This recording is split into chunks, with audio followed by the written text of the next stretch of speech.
दोस्तों आज पेश है भेड़िया।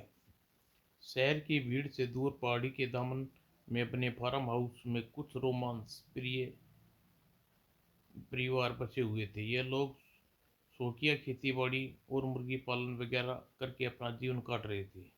इन्हीं में से एक परिवार आनंद शर्मा का भी था। एक दोपहर आनंद की पत्नी आशा घबराई हुई बाहर आई। आनंद, पिंकी भीतर नहीं है, क्या तूने उसे कहीं देखा? नहीं तो फिर कहाँ चली गई? पिछली ओर दरवाजा भी खुला पड़ा है, कहीं जंगल में तो नहीं निकल गई? ये भगवान, जंगल में तो भेड़िए रहते हैं। पिंकी सचमुच अकेली जंगल में निकल गई थी। कुछ दिन पूर्व उसका पालतू कुत्ता राकी मर गया था, जिसकी उसे सदमा लगा। यही सोचकर माता पिता ने उसे यही बताया कि राकी जंगल में गुम हो गया। राकी, अब वह उसकी तलाश में घने जंगल में निकल आई। राकी, कहाँ हो तुम? प्लीज मेरे पास आ जाओ। अचानक गुर्र। पिंकी को कुत्ते अच्छे लगते थे। उस खुकार भेड़िए को भी कुत्ता समझ बैठी। ओह पुअर डॉगी। भेड़िए की आंखों में पीड़ा झलक रही थी। पिंकी ने उसका सिर उठाकर गोद में रख लिया। पूछ पूछ, क्या हुआ तुम्हें? पर उधर आनंद कुछ लोगों को लेकर पिंकी की तलाश में निकल पड़ा। भगवान, पिंकी को दया करे, इधर भूत भेड़िए घूमते हैं। आखिर उन्होंने पिंकी को खोज निकाला। हे भगवान, वहां तो भेड़िया है।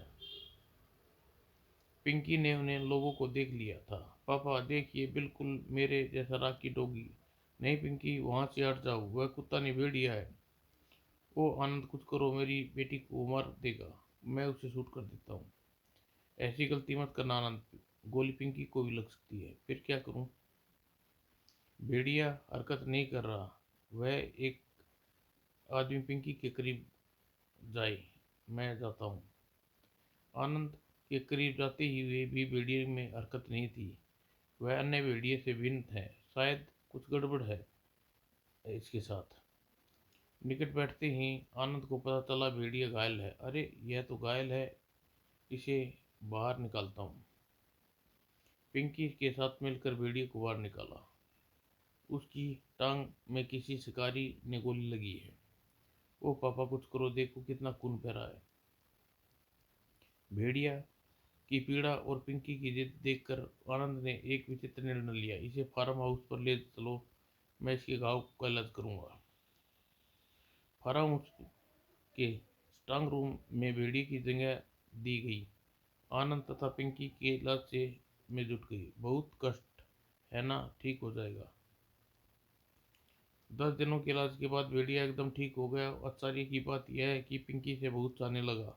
चल मेरी घोड़ी, पुछ पुछ पुछ। पिंकी के प्यार से भेड़िए का नाम राजा रख दिया। पिंकी और राजा अद्भुत जोड़ी आशा की बिल्कुल पसंद नहीं थी। मुझे यह पसंद नहीं कि वह दरिंदा पिंकी के को हानि पहुंचा सकता है। डोंट बी सिली आशा। पिंकी के प्यार ने उसकी हिंसकता चरित्र को समाप्त कर दिया है। अब वह भेड़िया नहीं, पिंकी का मित्र है। और एक आंख चीख उठी। तुम दोनों बाप बेटे खतरे को समझ नहीं रहे। एक न एक दिन पछताना होगा, देख लेना। देख लेंगे, हा हा हा। और इसी प्रकार कुछ महीने गुजर गए और आनंद के परिवार में एक नन्हा मेहमान आ गया। देखो पिंकी, तुम्हारी मम्मी ने तुम्हारा छोटा भैया लाई है। ओह मेरा नन्हा भैया।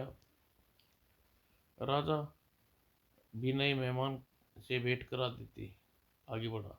नहीं, इसके पत्र मत ले जाओ। गुर्र, चल भाग यहाँ से। मम्मी, राजा को क्यों भगा दिया आशा? मैं उस भेड़िए की छाया अपने बेटे पर नहीं पड़ने दूंगी। भेड़िया नवजात शिशुओं को खा जाती हैं। हमारा राजा ऐसा नहीं है।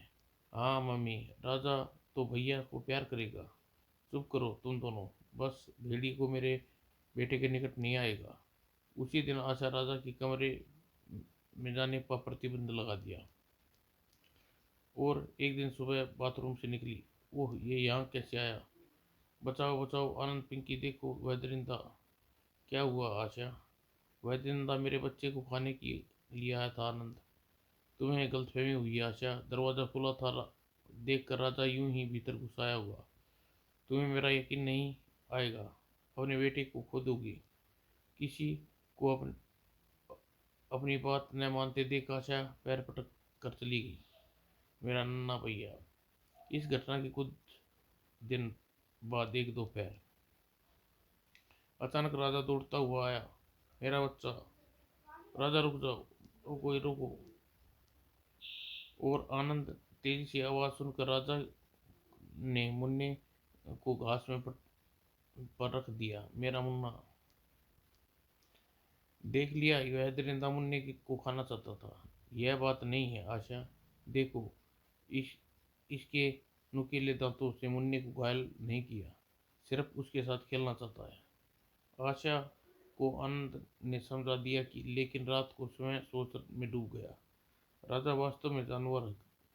आज जिस तरह मुन्ने पर झपटा, उससे मुन्ना घायल भी हो सकता था। और आनंद उस दरिंदे के मुंह खून लग गया जाता तो इससे आगे की कल्पना मात्र से उसे सिर उठा। तुरंत ही एक निर्णय लिया, मैं राजा को यहाँ से निकाल दूंगा।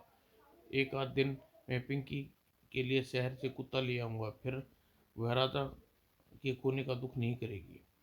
अगले दिन शाम को मैं पिंकी को लेकर मेहता के फार्म हाउस में जा रही हूँ। तुम जरा मुन्ने को संभाल लेना। ओके, जल्दी आना। और आशा के जाने के बाद बचाओ, भेड़िया आ गया। भेड़िया आ गए। ओह, पड़ोस के फार्म हाउस में भेड़िए घुस आए हैं। आनंद बंदूक उठाकर बाहर की ओर लपका। मुझे भेड़ियों की पड़ोसियों की मदद करनी चाहिए। जल्दी ही यह भूल गया मुन्ना घर में अकेला है। और पड़ोस के फार्म हाउस पर उसे आधे घंटे का समय लग गया। भेड़िए हमारी फायरिंग के डर से भाग गए, अब कई दिनों तक इधर नहीं आएंगे। आपका शुक्रिया आनंद जी। मैं अकेला तो भेड़ियों को देखकर घबरा गया था। आनंद जब वापस आया, अरे आप कहाँ घूम रहे हैं? मुन्ना कहाँ है? मुन्ना हो घर पर ही है। क्या अकेला? उस दरिंदे के साथ? मेरा बच्चा। सचमुच मुझसे बड़ी भूल हो गई। और आनंद जैसे ही वो आया और फार्म हाउस के लाने पहुंचा, अरे खून देखो, मेरे बच्चे का खून बच्चे को खा गया। आनंद की आंखों में खून उतर आया। उसने निर्णय लेने में एक पल भी नहीं दिया। दरिंदे दोनों पति पत्नी दौड़कर बेडरूम में पहुंचे। ये क्या? हे भगवान! ओह, बाढ़ में गया गया राजा। अब तुम पिंकी की चिंता करो, वह बाहर है। भेड़िए है, इसे किसी दूसरे भेड़िए ने बुरी तरह चीर फाड़ डाला, शायद राजा ने। और पिंकी, ओह पिंकी मेरी बच्ची, ओह मेरा दोस्त, राजा मर गया। मेरी बच्ची, वह दरिंदे मेरा तेरा दोस्त नहीं, तभी तो वो तेरे भाई को खा गया। नहीं, वह मेरा दोस्त है, मुझे छोड़ दो पिंकी। तभी राजा के कमरे में अंदर शोर उभरा, उआ उआ उआ। अरे यह तो मुन्ने की आवाज़ है।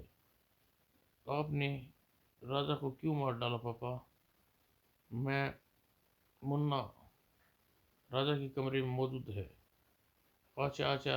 राजा ने मुन्ने को भेड़िए से बचाने के लिए यहाँ छिपा कर रख दिया था और फिर जंगली भेड़िए से लड़कर उसे मार डाला। अब मैं समझा, वह हमारे मुन्ने की रक्षा कर रहा था।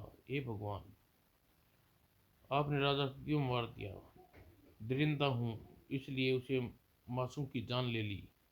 दोनों पत्नी पत्नी की आंखों में पश्चाताप के आंसू से झड़ी लग गई चुकी थी, क्योंकि पश्चात ये आंसू राजा की जिंदगी वापस नहीं ला सकते थे। समाप्त दोस्तों।